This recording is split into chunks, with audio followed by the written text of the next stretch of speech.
శ్రీ మాత్రే నమః. దుర్గమ్మ 2939 ఛానల్కి స్వాగతం. తెలిసి తెలియక చేసే చిన్న చిన్న పొరపాట్లు చాలా సమస్యల కారణమవుతాయి. ఇది చాదస్తం అనుకునేవారు ఈ రోజుల్లో చాలామంది ఉంటున్నారు. హిందూ సంప్రదాయాలను నమ్మేవాళ్ళు మటుకు చాలా వరకు తెలియని విషయాలను కూడా తెలుసుకుంటూ ఆచరిస్తున్నారు. పూర్వకాలంలో మన పెద్దలు ఈ అలవాట్లను ఆచరించిన నియమాలు మనం ఇప్పుడు తెలుసుకుందాం. అవేమిటో ఇప్పుడు మనం చూద్దాం. ఈ వీడియో చూసే ముందు ఈ వీడియోకి ఒక లైక్ చేసి శ్రీ మాత్రే నమః అని కామెంట్ చేసి మీ ఫ్రెండ్స్ అండ్ ఫ్యామిలీ మెంబర్స్కి షేర్ చేయండి. పొద్దు ఎక్కే వరకు ఇంట్లో ఎవరూ కూడా నిద్రపోకూడదు. ఆ టైంలో వాకిలి చిమ్ముకోకూడదు. సూర్యుని మొహాన నీళ్లు చల్లినట్లు అప్పుడు నీళ్లు చల్లకూడదు. నిద్ర లేవగానే మంచం మీద దుప్పటి విదిలించి మడవాలి. లేకుంటే దరిద్ర దేవత ఆసనంగా అక్కడ కూర్చుంటుంది. తిన్న ఎంగిలి కంచం ముందు చేతిని ఎండబెట్టి చాలాసేపు కూర్చోకూడదు. తిన్న స్థలం నుండి కాస్త జరిగి అయినా కూర్చోవాలి. కానీ చేయి కడిగి అక్కడే కూర్చుంటే రోగం వస్తుంది అంటారు మన పెద్దలు. మాసిన బట్టలు ఉతికాక స్నానం చేయాలి. బట్టలు జాడిచ్చిన నీళ్ళని కాళ్ళపైన పోసుకోకూడదు. అందులో జ్యేష్ఠాదేవికి ప్రవేశం దొరుకుతుంది. ఇల్లు ఊడ్చిన చీపిరిని నిల్చోపెట్టకూడదు. పొద్దుపోయాక ఇల్లు ఊడవకూడదు. వంటగదిలో వాడిన మసిబట్టలను పొద్దుపోయాక ఉతకకూడదు. మంగళవారం, శుక్రవారం రోజున కూడా మసిబట్టలను ఉతకకూడదు. సంధ్యాకాలంలో సంసారం నిషేధం. నిద్రపోకూడదు. ఆహారం తినకూడదు. గొడవలు పడకూడదు. ఆ సమయం ప్రదోషకాలం. ధ్యానం, పూజ మంచి ఫలితం ఇస్తుంది. పూజ గదిలో ఒకే రూపానికి చెందిన 2 విగ్రహాలు ఉండకూడదు. లోహం అయితే ఎత్తు తక్కువగా ఉండాలి.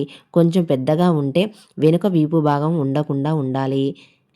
మనం వెళ్ళిన ప్రతి దేవాలయాల నుండి విగ్రహాలు తెచ్చుకొని ఇంటి నిండా పెట్టకూడదు.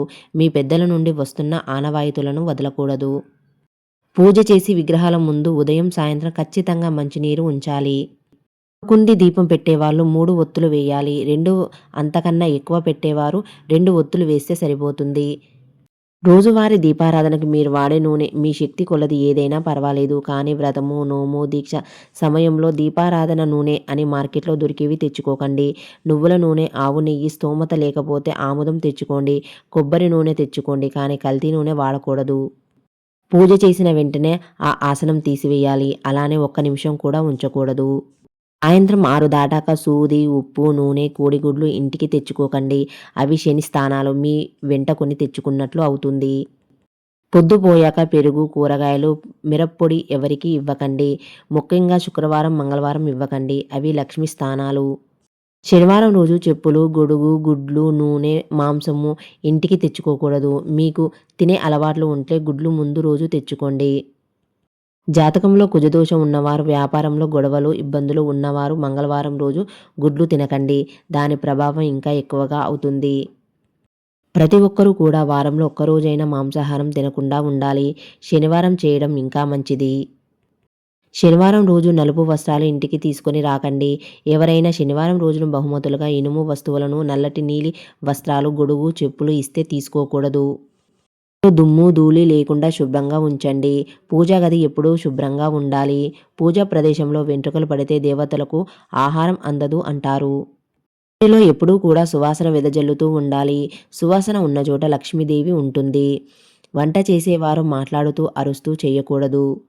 వండేటప్పుడు పొరపాటుగా కూడా మాట్లాడేటప్పుడు పడే ఉమ్ము అందులో పడితే అది మహాదోషం. పొరపాటుగా అది అతిథులకు పెడితే చాలా పాపం చుట్టుకుంటుంది. ఇంటి ముంగిటిలో తమలపాకు చెట్టు ఉంచకండి. తోట ఉంటే తోటలోనే ఉంచండి. తమలపాకు గౌరమ్మ. మైలు గాలి తగలకూడదు. ఇంటి ముందు భాగంలో అరటి చెట్టు ఉండకూడదు. తులసి చెట్టు ఆకులు గూటితో గిల్లకూడదు. ఆడవారు అస్సలు కోయకూడదు. పొద్దుపోయాక నీరు పోయకూడదు. ఒక చిన్న రాయిని తులసి కోటలో ఉంచి శ్రీకృష్ణునిగా భావించాలి. దేవాలయంలో పూజించే విధంగా గాని గుడిలో ఉన్న ఫ్లూటు ఉన్న కృష్ణుడు ఉండాలి. గృహంలో ఫ్లూటు ఊదుతున్న కృష్ణుడి విగ్రహం ఉండకూడదు. ఆవుతో ఉన్న కృష్ణుడి విగ్రహం మంచిది. ఇంటికి వచ్చిన సుమంగళి స్త్రీకి తప్పకుండా కుంకుమ బొట్టు పెట్టి పంపాలి. రాత్రిపూట గాజులు, తాళి పక్కన తీసి పెట్టకూడదు. తాళిబొట్టులో దేవత విగ్రహాలు, డాలర్స్ వేసుకోకూడదు. పిన్నీసులు పెట్టకూడదు. దేవునికి వాడిన పసుపు మంగళసూత్రానికి పెట్టాలి. ఇంటిలో అపశకునాలు మాట్లాడకూడదు. తదాస్తు దేవతలు ఎప్పుడూ కూడా మన భుజాలపైనే ఉంటారు. వారానికి ఒక్కసారి అయినా ఇల్లు తుడిచే నీటిలో ఉప్పు, పసుపు వేయాలి. డబ్బు, నగలు పెట్టే బీరువాకు అద్దం ఉండకూడదు. అద్దంలో ముఖం చూసుకోవడం, తల దువ్వడం లాంటివి చేస్తే డబ్బు అసలు నిలవదు. దీపం పెట్టేటప్పుడు కింద పళ్ళెంలో నీరు పోసి పసుపు కొద్దిగా వేసి దీపం పెడితే కరువు లేకుండా ఉంటుంది. విడిచిన బట్టలను కాలితో తొక్కకూడదు. స్నానం చేసి తుడుచుకున్న టవల్స్ ఇంటి తలుపు పైన వేయకూడదు. ప్రతిరోజు ఇంట్లో దీపారాధన అలవాటు చేసుకోవాలి.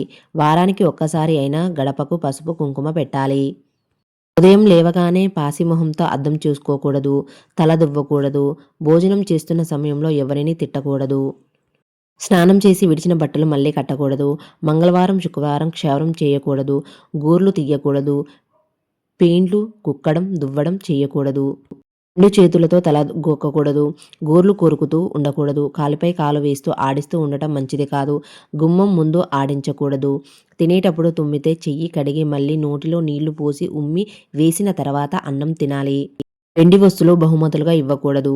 ఇంటి గుమ్మం ముందు చెప్పులు వదలకూడదు. కొంచెం దూరంగా వదలాలి. ఇంట్లో మైలు ఉన్న స్త్రీలు వారు త్రాగే నీరు తిని మిగిలినవి ఎవరికి పెట్టకూడదు. ముఖ్యంగా భర్తకు ఎంగిలి చేసినవి ఆ సమయంలో పెట్టకూడదు.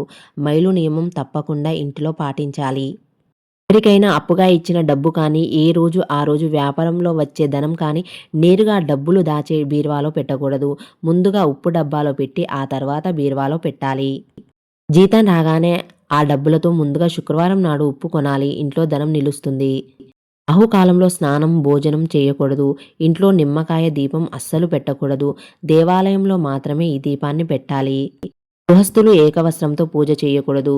ఇవన్నీ పెద్ద కష్టమైనవి కాదు. మనము పాటించవలసిన కనీసం నియమాలు.